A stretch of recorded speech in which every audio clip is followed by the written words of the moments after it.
students, welcome to one of my absolute favorite assignments. It's a short little guy, but it proves a really awesome point or two or three. Here we go.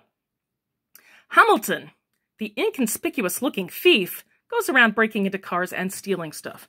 Oh dear, we have some missing punctuation. Would you please put in a comma after Hummleton and a comma after thief? Why? Because it's in a positive, of course. Hummleton, comma, the inconspicuous-looking thief. Much better. Goes around breaking into cars and stealing stuff. He lives in a stolen car. Do we need a comma before that and? Only if we join two sentences together, which we do. Comma. That's sentence pattern number 6, by the way. And the car is now in a very dark alley. Hummleton is about 5 feet 8 inches tall. He has oily black hair and wears a rather dusty coat. He doesn't like people. And is dangerous because he's not afraid to use his switchblade. Hummleton only does minor crimes on his own, comma, before the but. But 2 weeks ago, he joined the ranks of Big Boss Ross, a leader of a gang. Another positive, a positive. Big Boss Ross is going to pay Hummleton to pawn off goods that were stolen by other people, comma, so Hummleton feels like he's about to make the big time. Now, as far as a level of interest, we have a pretty interesting character, a criminal, you know, not your ordinary every run-of-the-mill. But I bet if I asked you right now, would you be interested in reading more about Hummleton? The interest level of that text is not very high, and for a very good reason. You know, it's fairly amateurish in its writing. In terms of showing versus telling, what do we have? We have nothing but telling, right? We just get told a bunch of stuff. We don't get to see it, so that tends to be, you know, less active, although telling can be very important. In terms of description, narration, or dialogue, what we have is straight description. It's nothing but a descriptive passage, which has a tendency to be more boring. Again, nothing is happening. In terms of word choice and sentence variety, it's not very creative, not very clever. One thing to notice, this is a very minor thing, but if you say something like right up here, he wears a rather dusty hat. That's kind of, rather is kind of a throwaway word. And then somewhere in there was a very, oh, right up here, a very dark alley.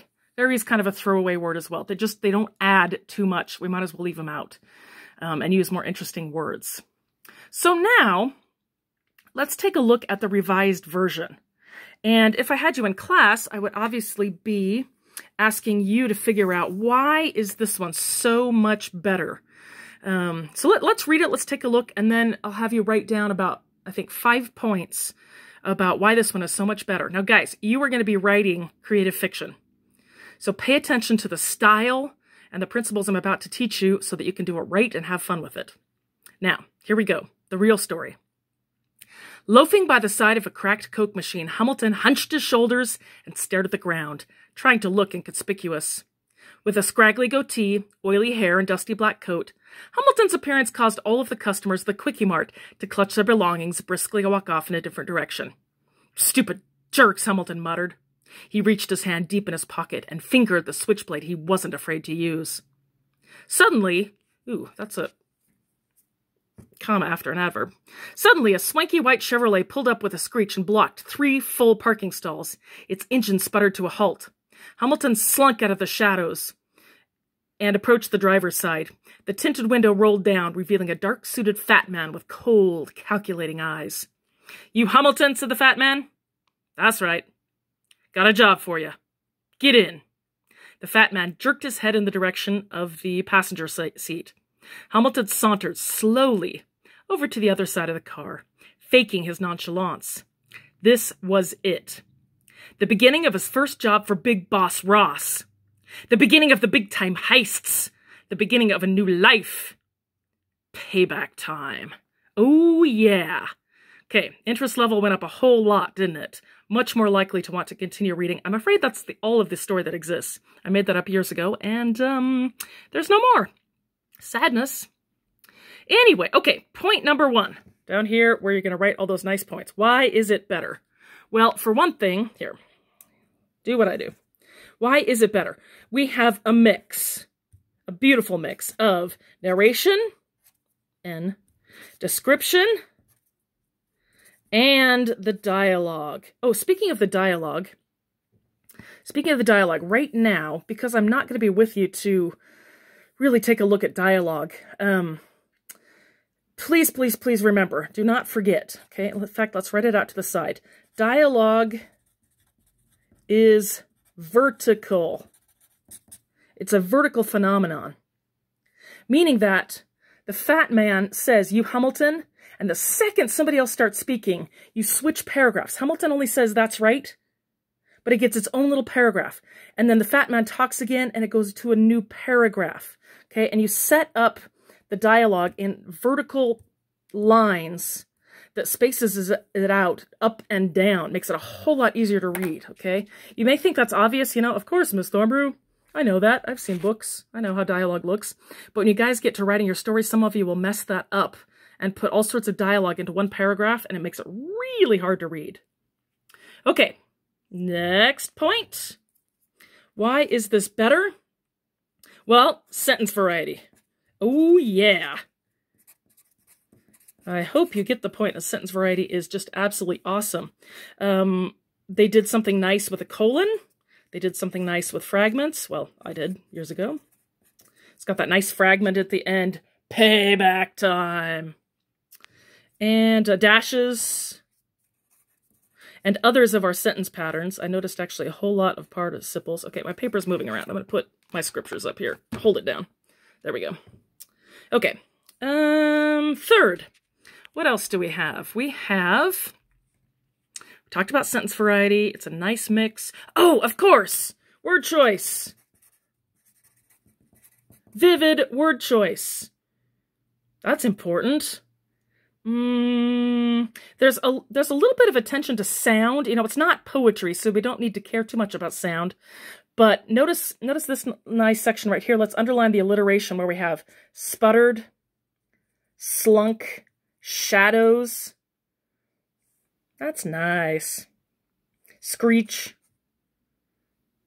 You know, why not? Parking stalls. Why not get those S's in there? Super nice. Okay, what else do we need to tell you? All right, now we're coming to the main point of this whole thing. Of those three strands of fiction, description, narration, and dialogue, which one dominates in this particular passage? Up there, it was description. Down here, what do we have? What's the primary mode that we're in? Think about it, think about it. I hope you came up with narration. This thing is driven by narration. You know what that does? It makes it driven by the storyline. Things happen, okay? Most fiction, like we talked about on the other worksheet, is written in the third person, past tense, like this one is. And one thing happens right after another. This one has particularly vivid verbs. You know, and those are the key words that are driving this thing, that are making it sound so cool. In the first line, you have, he hunched, he stared. You know what I love? Well, I'll come back to the point in a second. Caused, clutch, muttered, fingered, pulled up with a screech, blocked, sputtered, slunk. See what I mean about having the power of this narration be in the verbs, the narrative past tense verbs, one right after another. He did something. It was cool. It was amazing. And then something else amazing happens. Okay? So I want you to try that when you do your own creative writing, to have it be driven by the narration. Dialogue comes to play with that because, you know, dialogue fits into a storyline. You know, as part of your action, somebody says something, somebody mutters something, etc., etc. But then what do we do with the description? What do we do with the description? Up here, it was just one giant descriptive paragraph. We got to learn a lot, and then maybe it would have started into a story. Boring. But down here, look at what happens, okay? Look at how it starts. Loafing by the side of a cracked Coke machine. Now, the basic narrative structure of that is loafing by a Coke machine, or loafing by a machine, even. Okay? That thing, that machine, just showed up in the story. So now, why not throw in a few describers? Cracked Coke machine. Why not put it there? Okay? The point I'm going to make is this one. And I don't have room. Let's see. We'll put it over here. Now, please, please, please, learn this. Pay attention to this.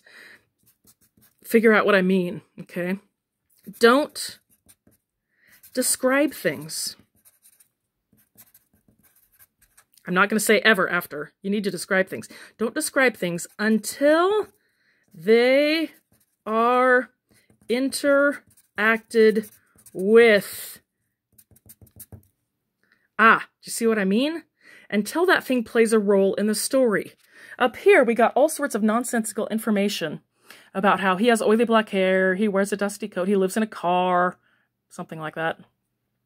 But it didn't do anything. Nothing happened to it. Okay, now we have the Cokie machine. Well, what is he doing? He's loafing by the side of it. I love the second line. When you're trying to describe somebody's appearance, what if your appearance actually does something active? With a scraggly goatee, oily hair, and dusty black coat, there's description. Hummleton's appearance caused. Nice active verb. The customers of the Quickie Mart to clutch their belongings. When you are writing fiction, it's hard to describe your main characters sometimes because they don't necessarily interact with themselves, which is why a lot of books actually start off, seriously, with somebody looking in a mirror. They're actively looking in a mirror and making a judgment about their appearance, and so you get a clue. Have you ever noticed that? Now, one more example of that. Look at the last line in the first paragraph. He reached his hand deep into his pocket and fingered the switchblade he wasn't afraid to use. We didn't learn about the switchblade earlier. You know, up in the descriptive passage, it just said he has one. Oh boy.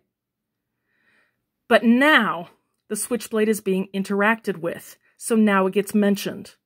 Now a car pulls up. Okay, driven by the verb. A car pulled up. So throw in a few describers. A swanky white Chevrolet pulled up.